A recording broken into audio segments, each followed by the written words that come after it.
Hey all you whiskey fans. Today I want to talk a little bit about something which is in some circles kind of a taboo and people look down on it, but that is the art of blending.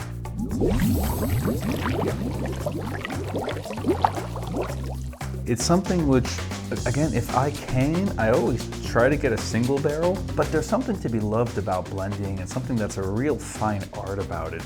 It's probably one of the topics that if I'm ever talking to somebody from a distillery or like a master distiller, master blender, I probably take the most notes on blending than anything else. And a great example of that is a recent rum event.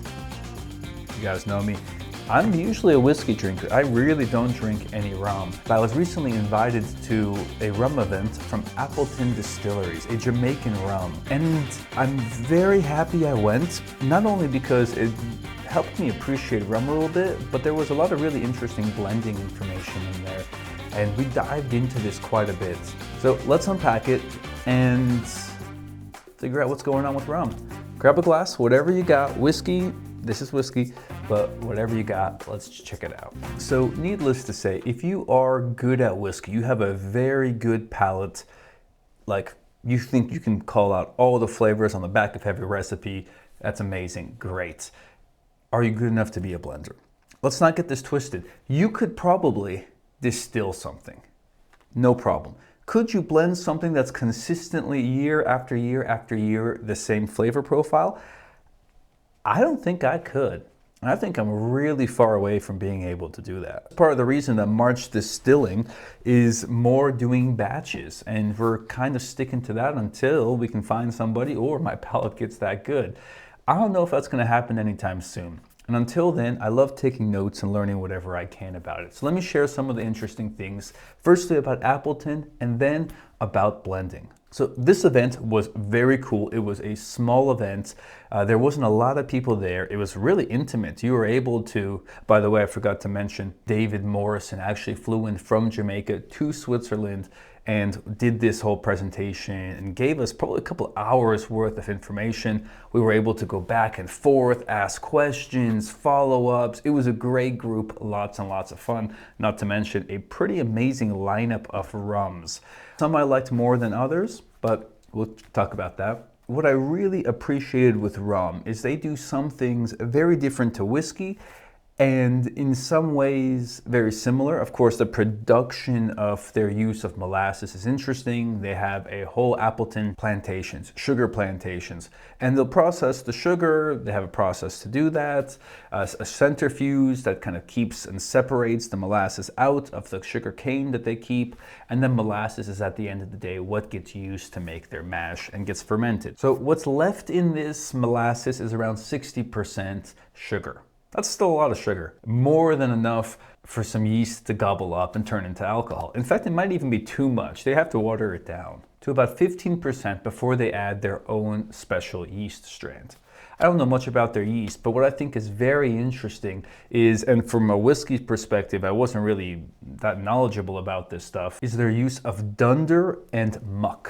Dunder is kind of similar to sour mash in whiskey production. It's the idea that you're taking a little bit of the batch that you've produced before and adding it into the batch that's being produced now. There's different benefits of this. Of course, you're kind of setting and helping make a more consistent product.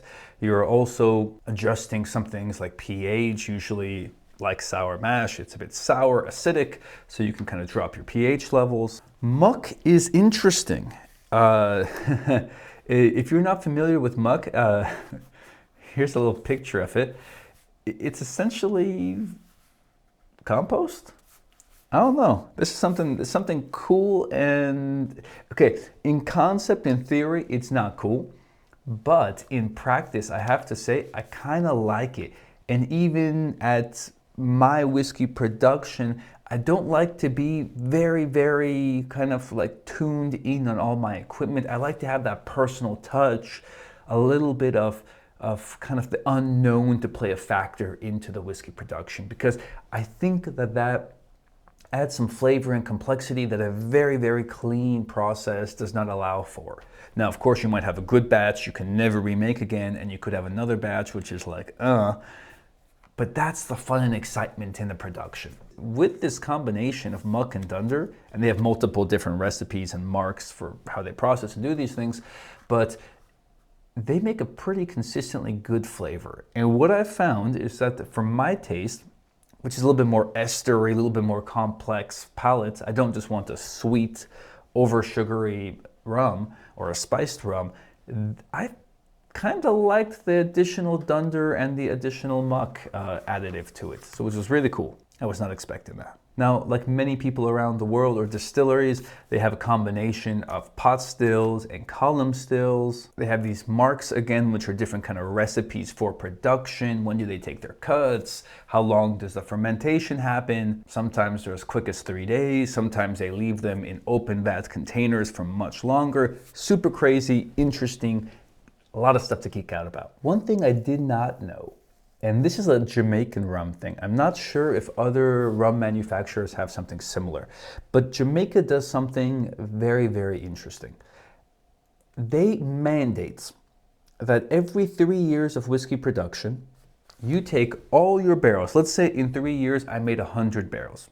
Appleton's doing way more, just imagine, 100 barrels. Because of their climate and kind of situation, they lose about 8% of their rum per year. This is like the angel share in the whiskey world. What has to happen every 3 years is that all of these, in my case, let's say 100 barrels, get dumped into a vat and then refill the barrels. This means that now instead of having 100 barrels, imagining I've lost 8% of it, 8 barrels, I now have 92 barrels, which are 100% full. Why would you do this? You've kind of just blended your barrels, you've reduced the chance of having a barrel release. It's all now batches, but this is kind of a necessity because what they found, and it kind of makes sense, the fuller a barrel is, the less angel share you lose year on year. Why is this government mandated? Because the government does not tax on the rum that's produced today. They tax on the rum which is sold and bottled at the end of the day. So the government is incentivized to make sure that you as a rum manufacturer have as much rum in production and as much in barrels and as minimal loss as possible, hence this rule. Crazy. I mean, I love stuff like this. I wish actually more countries kind of had an approach like this. Not the forcing rebarreling, but the taxation at the end of it, because that would mean I could have produced way, way more. Now, yeah, there's like bond and bonds and stuff, but in some countries it's pretty hard to get actual bonded warehouse access and it costs a whole lot. So different story for a different day.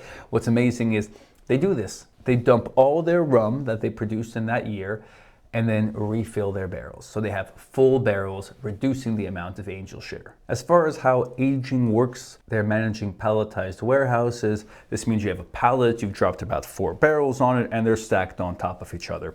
So you don't have the traditional kind of racks, barrel racks that you might see. There's pros and cons to this, depending on who you are and your philosophies. You reduce airflow, but you're able to efficiently and effectively stack a lot more barrels. There's not a lot of tasting happening because it's kind of hard to access all of them. But it's a process and people can use it. There's nothing wrong with that process. How it relates to the final product is interesting. How Appleton handles their production is quite interesting on top of it. Now, David Morrison had so many stories he shared over this course of hours. Actually, we got very lucky. I was able to enjoy a car ride with him as well as we kind of got him to the airport at the end of the day. But without getting too off track, we went through a lineup of some rums. Pretty good stuff. What was, of course, stood out as ridiculously good, even to somebody who does not like rum and is a whiskey drinker, is their 1998 release. Non-chill filtered, bottled at 60%, and Armand, they lose 8% a year. How do they have 60% ABV in that rum? They go into that barrel. The rum that they produce comes off the still at 76%, and it goes into the barrel at 76%. This means that even after a lot of loss, there's still a pretty good chance they have a lot of ABV in those barrels. They do this, of course, for a couple of reasons. They're producing a lot. If you have to dilute it and water it down, you need more barrels, you need more space.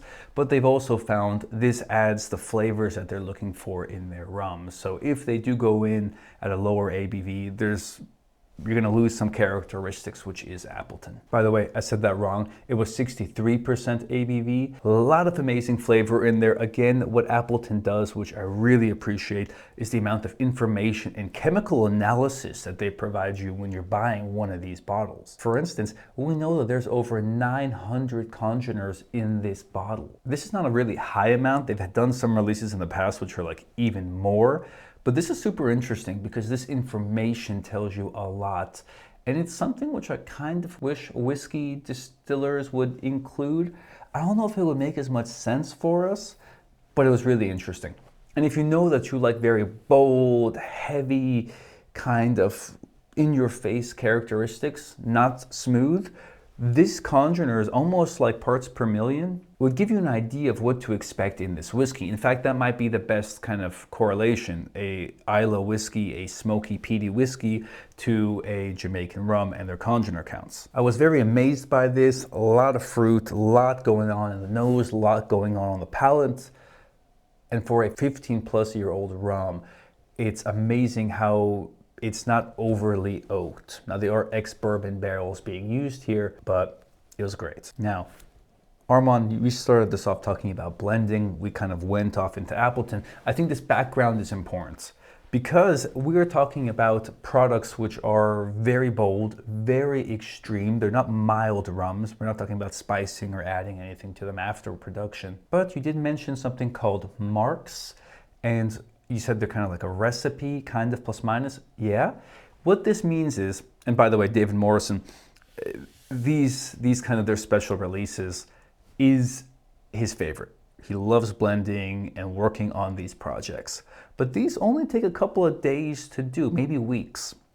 What takes a heck of a lot longer are the other products that we tasted in their lineup. These, because they're supposed to have a consistent flavor profile year on year, you buy it because you like it, you expect it to be good, and you buy it again expecting that same flavor, they spend sometimes months dialing in the exact recipe and dialing in the right mix of barrels that they need from that year's production or that batch of year's productions to give you that same or exact flavor profile. That's a lot of rum drinking, and as you can imagine, they can't be tasting these at barrel strength. There are distilleries out there, and I'm also kind of more on the side of tasting barrel strength, but I understand that if you are tasting not to make batches, but to blend, that's way too much alcohol, and you're gonna blow out your palate real quick. For instance, Last Drop, they always blend at barrel strength, and they do their barrel picks and everything at barrel strength, which I like. But in this case, it's done at 20% ABV. You're going to hear this a lot in the industry. People will be watering down, diluting their rum, their whiskey, whatever product they have before they blend to about 20%. There's a couple of reasons for this. The major reason is that they want to figure out after it's toned down such a dramatic amount, 1/3, what flavors still come through. And these are the flavors which they consider in their blend. Do I just get wood in this batch? Okay, well this might help me with how much wood I want in there. And oh, I get a lot of fruit, maybe a lot of lemon, citrus notes. I want some of that. I need some of that because we had that in the last couple batches. These are things that they look for. And once you've toned something down by 1/3, you figure out what's still present, and that's what they use to blend. Armand, why does it take so long? Because once you have your blend, you have to add it all together and you let it kind of marinate in a big blending pot or a vessel. And it could take months because, again, we're talking about high congeners, a lot of different kind of chemicals and components we've just all thrown together. And kind of like the concept of bottle shock, where a bottle or something moves around too much and it needs time to settle. The same thing happens when you batch together and you blend all these different barrels in one go. It takes a lot of time for all this stuff to settle and to become kind of like that finished product. So in their blending process, they are blending, waiting, tasting, not exactly what I wanted, blending, waiting, and they kind of continuously do this, and they can do this at the same time with different batches to save time, but it's a lot of work and it's a lot of effort, and it's like a crazy amount of focus and attention. Of course you need passion, but you are dialed in. Versus when you make a special release or a batch, you're kind of playing around. You're finding something interesting or new or creative that symbolizes that year's production. If you're creating a consistent product, that's not as easy to do. And sometimes, if you are a new blender who's kind of started or picking up for somebody else, you might be blending to somebody else's palette or profile, which is like even one step more complicated. So what did we learn? Their blending happens at roughly 20% ABV. It can take a long amount of time, in some cases months, of testing, and even just like once you have the final product, letting it sit and blend together, or marry is a term that's kind of used in some parts of the world, marry together. Again, this could take months.